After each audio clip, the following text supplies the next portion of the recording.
Namaste and welcome to this edition of The Right Stand. I'm Anand Narasimhan.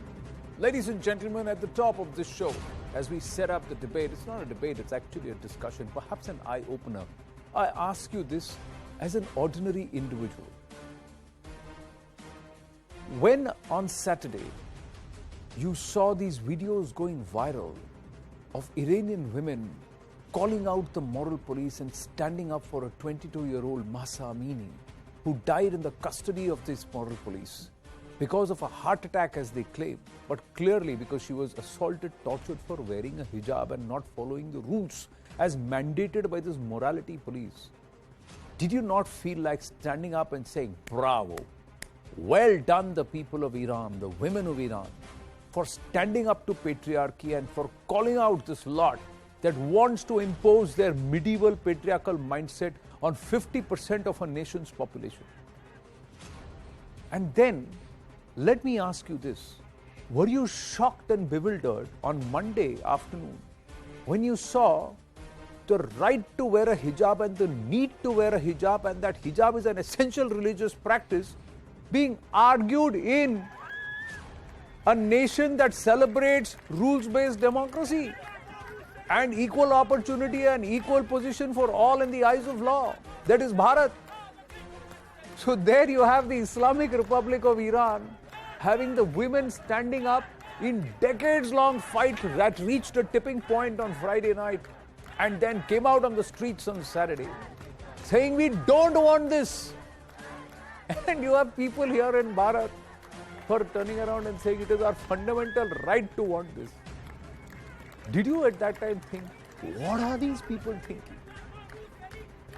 Let me tell you this. Many people in my team felt so. And I hope you too did the same. It's time to call out these patriarchs. It's time to call out these hijabis and stand with women of Iran and women across the world to say nothing that binds them, shackles them, should be made an essential practice.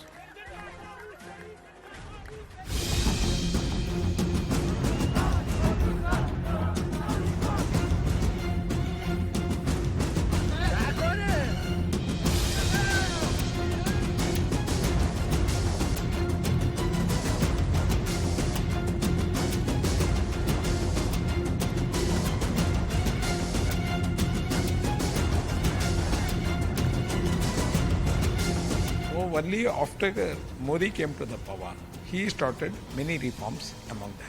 There are some people who force hijab and they say that it is a Islamic practice, a vote bank politics that has been done, and they are the people who are supporting for the hijab.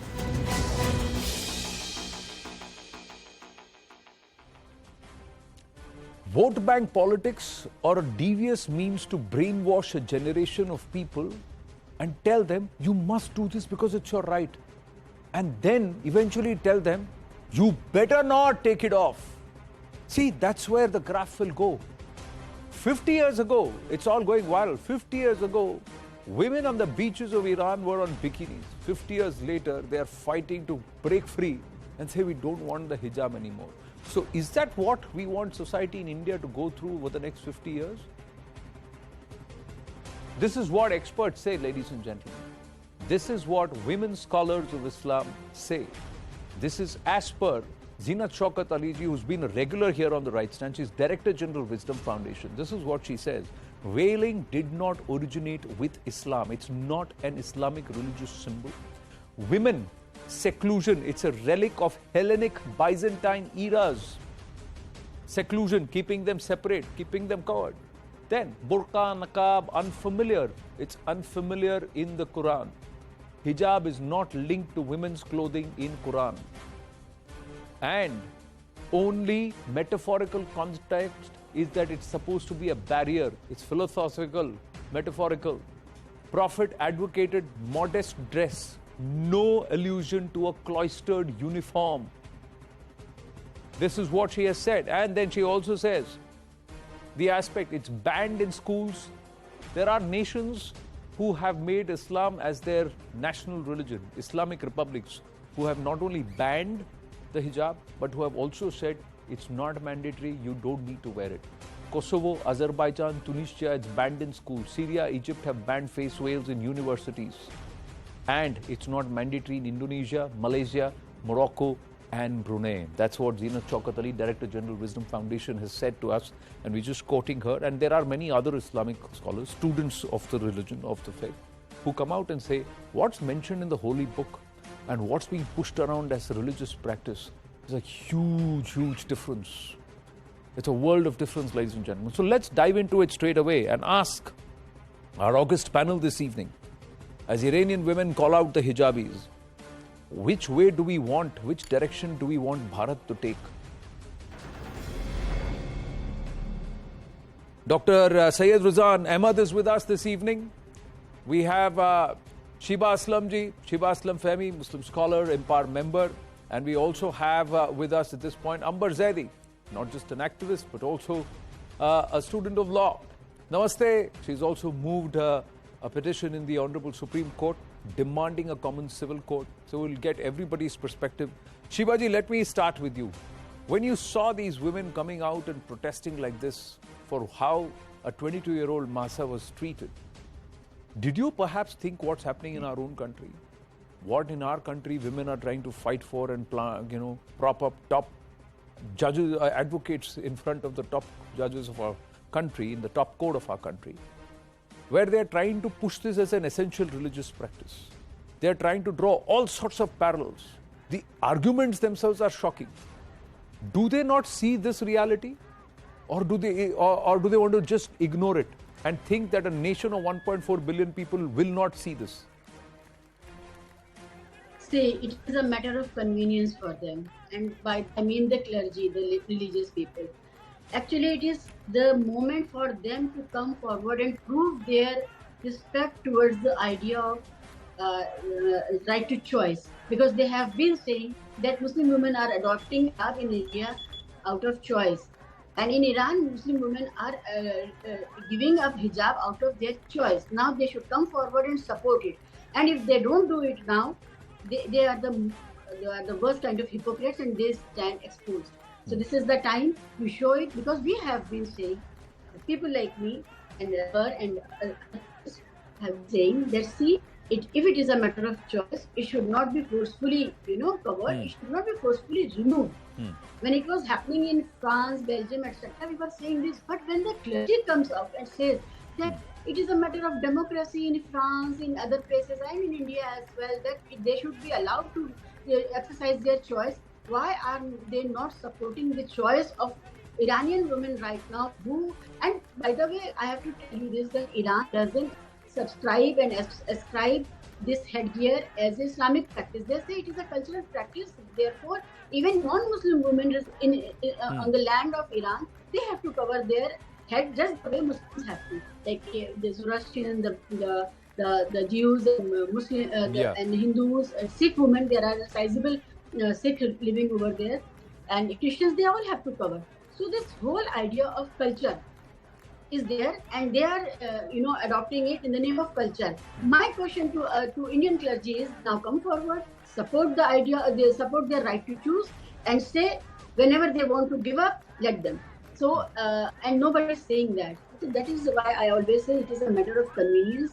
They have been brainwashing their girls, their daughters, their women, and there is a kind of identity politics going on. There are certain organizations who are promoting this kind of identity politics just to bargain some kind of power sharing with the government without fighting any election, without winning any election, even from the Muslim constituency. So this is a pure political format that they are implying, and this template is exposed right now if they don't support the right to choice of Iranian women.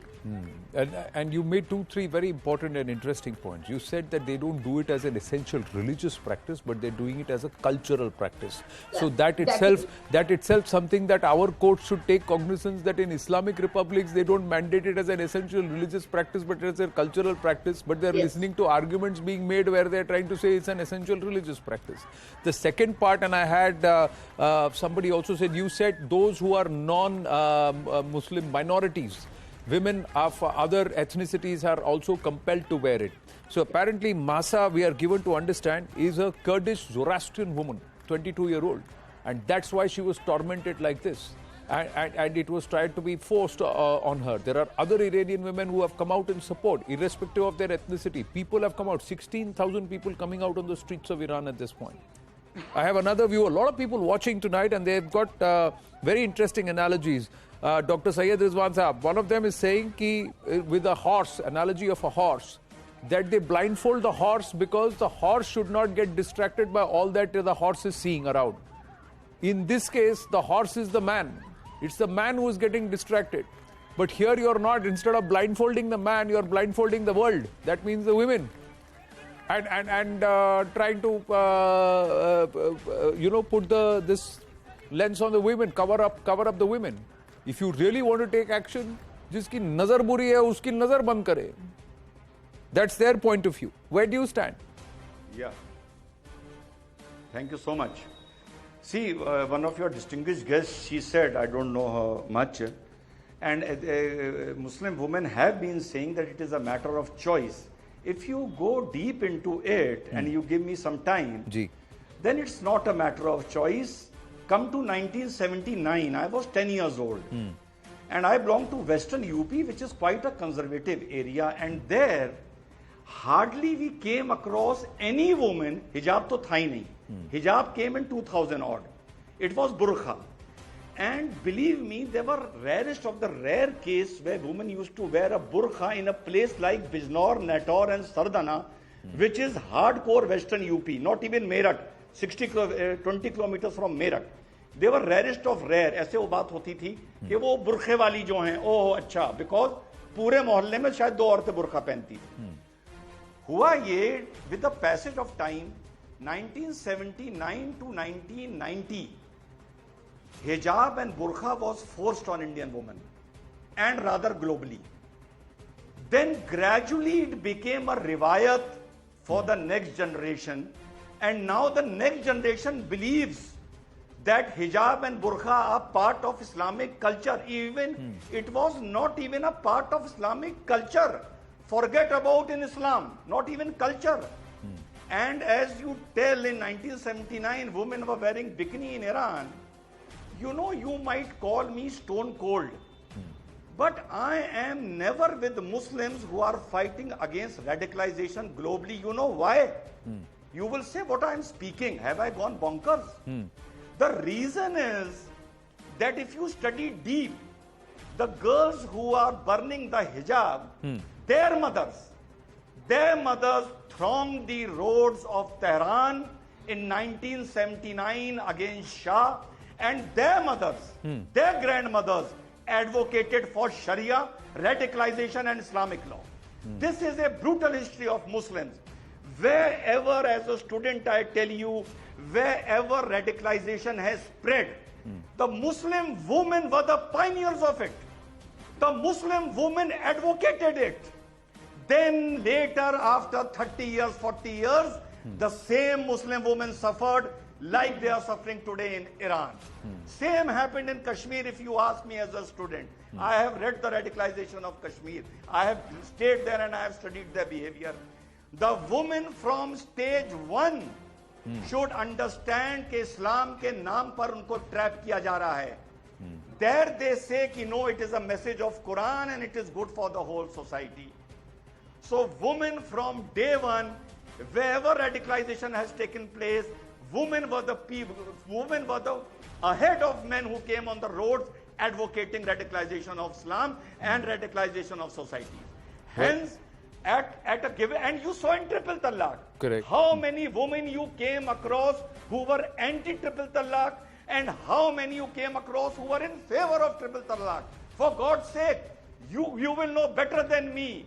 We had a handful of women, you can count them on fingers, who were against triple talaq, and millions of Muslim women who were speaking in favor of triple talaq, for God's sake. So, if Muslim woman needs a change, she should stop looking at man, she should stop looking at radicalization and Islam and Quran, and she has to take the initiative rather than saying that Muslim men are subjugating her to this torture. So you're saying that the women have to really break free and they have to come out and say that they first reject and they will not teach it in their homes as caregivers, Yes. as Yes. mothers, as sisters, as wives. They will discourage it. Yes. And so you're saying that Yes. there is a certain group Yes. or there are women who have backed a certain level of fundamentalism, and that's why it is happening. Now, even today, if you were to see the hijab fight in India, also started from a college where 6 girls were insisting that they want to wear the hijab. Now, whether they were Exactly, goaded, brainwashed or exactly. not, it's a different point. But their families, they Yes. have either succumbed to pressure from hardliners or they believe that what their children are doing is right. Now, there may be multiple opinions on this. We'll listen to everyone. Ambar Zaidi, where do you stand? I also have Firoz Bakht Ahmed Saab. He's the Chancellor of the Maulana Azad National Urdu University. Namaste, sir. Thank you very much for joining us on short notice. I'm aware. Thank you for making the time. I'll go to Ambar Zaidi and then I'll come to you, sir. Thank you very much. Ambarji. Yes. Anand, I just wanted to make one point here that people who are saying that hijab is the mandatory practice or compulsory to wear in Islam, it is not, because first of all, it started in Saudi, and Saudi Arabia made it mandatory for women and forced it on women to follow the hijab and cover their hair. And later, Iran followed it and made it a mandatory law to cover their heads in public places. And after that, the countries or the Muslim population across the world followed it, and how Rizwanji has also explained that how in India and later, like in a few decades, how it has been radicalized and made people to believe, especially women, that it is mandatory practice of Islam. And even now people are sitting on TV and saying it is mandatory to cover your head. And when it comes to parda or cover your head, there are different opinion thoughts on this point. So some people say you need to cover your head, some people say you need to cover your face and feet and everything you need to cover. When there are different opinion thoughts in Islam, and first you have to decide what is the practice they have to follow, what are the conduct or a law you are making for women. This is not part of Islam. It is a patriarchal mindset that they want to force on women. And what is interesting, that women in India, where they have got equal rights and freedom to choose anything, they are opposing their right, and they just want to give up on that. And Iran, how women are coming on road, how they are giving up on their lives, and how they are protesting, that is exemplary. And women of India, Muslim women especially, they should look up to them and learn. They should come out and demand for their rights, and how they are just showing off their religious identity, and they just want to mark their territory. The interesting part is that it is not the matter of choice and freedom. It is they just want to we just few days some months or few days ago, we just came across that Mission 2047 document of drafted by PFI. It is just initiative to Islamize the entire world. And in Islam, we all believe that क़यामत तब आएगी when जब पूरी दुनिया पे इस्लाम का वर्चस्व होगा. So people who come from the Muslim community of faith, they believe in that, and strictly and stringently they just want to force on other people also. As we were talking about, that Mahsa Amini was not a Muslim, how she has been forced and how she has been killed by morality police. That is so awful and so heartbreaking. All the women across the world, they should come out and stand for Mahsa Amini, and the entire women community should the stand point behind Oh. is, see, there are 2-3 things again that stand out. One, it is a cultural part. So in India, it is not our culture. Our culture is not to try and cover anybody Absolutely. or People say force that- anybody to wear and say that you are a good person, or your Again, piety is displayed by how absolutely much of yourself you have covered, especially if you are a female. Now, if that is the case, then Interesting are part, you the people working who or walking say- around with a mentality saying that only if I have covered myself I am pious, and those who have decided to choose not to Absolutely. cover themselves are not pious? That's another point. That's not how we are in India. So then, who are these people who are arguing? Bakht Saab, how would you respond to this? And what do you think, Firoz Bakht Saab? How would you respond, and how would you see? There are women, 16,000 of them have come out on the streets and protested against the hijab. They're burning burqas, they're burning hijab, saying this is not who we are and you cannot keep us, we want to break through these shackles. And यहाँ हमारे supreme court में पैरवी की जा रही है कि भाई ये एसेंशियल रिलीजियस प्रैक्टिस है, इसको मैंडेटरी करिए, इसको आप रोकने वाला कोई नहीं है. All right, thank you, Mr. Narasimhan. First of all, let me salute all the women of Iran. Not only of Iran, I think many Islamic countries who are standing with these sisters of Iran. And let me also introduce one of the very important verses of the Holy Quran. This verse says, La ikraha fid din. It simply means, Mr. Narasimhan, there is no enforcement in the matter of religion. Now, what this moral police of Iran is doing, it was really, when I came to know that they killed, they murdered, they horrendously murdered a 22-year-old young girl, just, she was not having hijab or something. Let me tell you one thing, this burqa, this is not a part of Islamic tradition. It has come from the Byzantine tradition of Turkey, right? Burqa has nothing to do with Islam. Secondly, Ambar was speaking about hijab. Let me also make it very clear. Hijab means the internal, it is the internal character, kirdar, the internal feeling of purity, of piety. It does not come by putting a piece of cloth or a veil or a burqa. It is inbuilt. It comes from within the spirit. It is a very spiritual feeling. And you say put a hijab and then, I've seen, girls from Jama Masjid area in Old Delhi who are not allowed even to peep outside their windows. What happens? They wear burqa and they run away with, Muslim and non-Muslim boys. I am sorry to use these words, but this is, if you treat these girls like this, if you suppress them, if they are depressed, this will happen. Now, having said that, let me add one more important thing. My co-panelist talked about triple talaq. I am filing a case in the apex court on maybe it will appear on 11th of October. Triple talaq is gone. Very good. Lakhs of homes of poor Muslim women, they were burned. I mean, they were conveyed onto the roads with their children.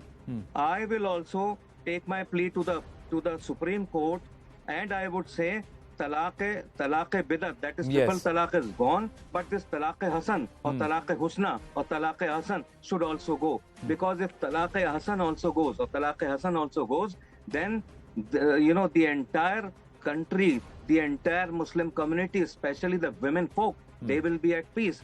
It must all stop. And shame to all those people in Iran for moral policing.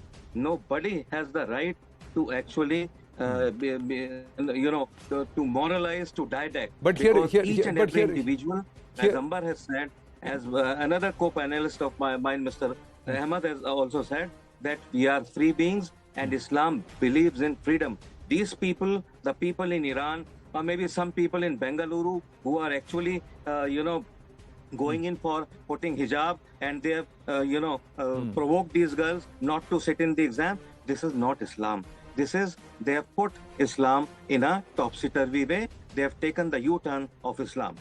So it's been clearly used for particular, there is a politicization or weaponization of a particular way, cultural way, which many would question and turn it around and make it into an essential religious practice. But Shinaji, this is the question I wanted to come to you with.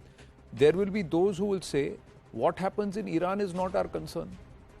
What happens in India is our concern. The law gives me the right to choose, so you have to allow that in educational institutions. So there the right to choose of the educational institution is compromised. And they are doing it with a particular agenda. Out of 96 girls, only 6 girls who went and joined the campus front started this entire thing in the campus. So there is an agenda to this. And there are people who are paying huge amounts of, hefty amounts of fees to top lawyers in the Supreme Court to ensure this agenda is pushed through. So who will call this out? If not the women, then who will call it out? If not the women themselves, if not the women of India, who will call it out? Absolutely. I totally agree, and that is why in a number of my television debates, I have said that this government has to keep check on certain organizations that are doing a particular kind of brainwashing of Muslim youth, and they are preparing them for a very ugly identity politics that may, ruin the whole atmosphere of this country.